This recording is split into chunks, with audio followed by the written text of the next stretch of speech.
Hi, it's time for our March monthly market update. Much has happened since February, so let's get into it. The big question everyone's been asking is, so how is the coronavirus outbreak affecting the housing market? One important thing to note is all of our data is trailing, so it's not quite caught up with what's been happening over the past few days, but we will keep monitoring and updating you as new data becomes available. Now, the first thing to understand is the fundamentals of the current housing market.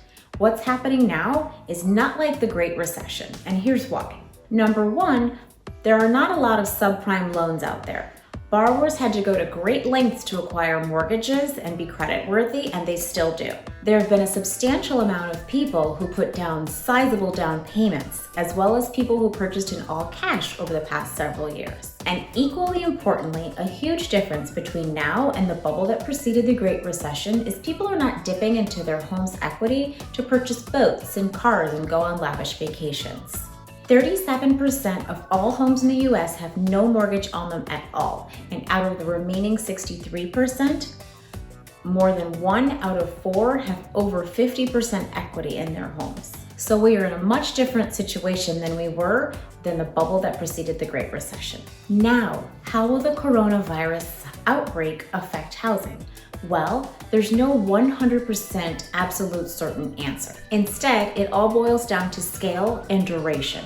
How long will this crisis last, and how large of an impact will it have in the United States and the rest of the world? As a direct result from the coronavirus outbreak, mortgage rates dramatically dropped to record lows, and the stock market became very volatile.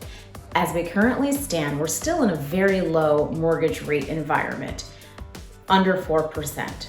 Again, current data doesn't indicate any change in the local housing market.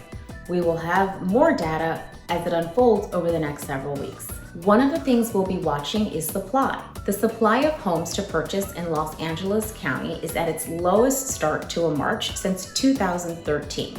And demand, which is the last 30 days of pending sales, is at its highest since 2016. With not enough supply and very strong demand, the expected market time is a seller's market at only 48 days, which is its lowest level since 2013. Now, regarding the supply of homes, the coronavirus outbreak may inhibit some homeowners from placing their homes on the market the longer the outbreak lasts.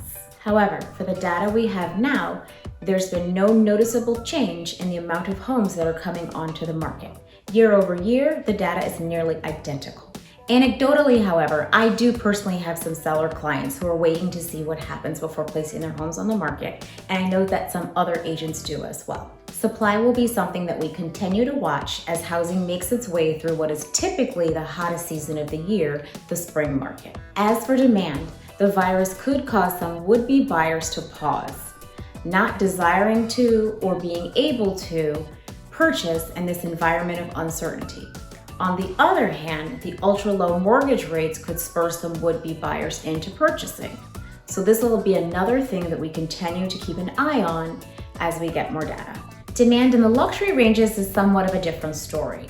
Demand in the luxury sector is more tied to Wall Street and therefore is more heavily affected by the stock market swings and fluctuations. Currently, the high-end data doesn't indicate any change in the market.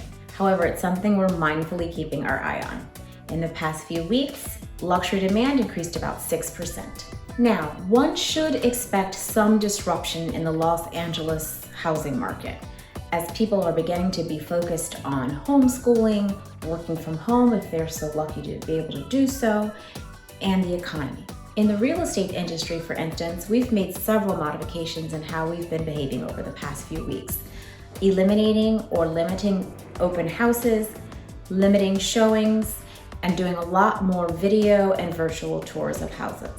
You should also assume if you're currently in escrow or about to open escrow that the process will take longer than usual, as we need to accommodate lenders, appraisers, inspectors, and all those who are part of a transaction that may need some extra time during this process. As for the economy overall, it will be important to keep an eye on everything: consumer confidence, employment, jobless claims, regional manufacturing, housing starts, and leading economic indicators. We will continue to monitor this as the situation with the coronavirus continues to unfold and keep you as updated as possible. I know this has been a lot of information, so if you have any questions regarding any of it or your specific real estate question, please don't hesitate to reach out. In the meantime, please stay safe and healthy.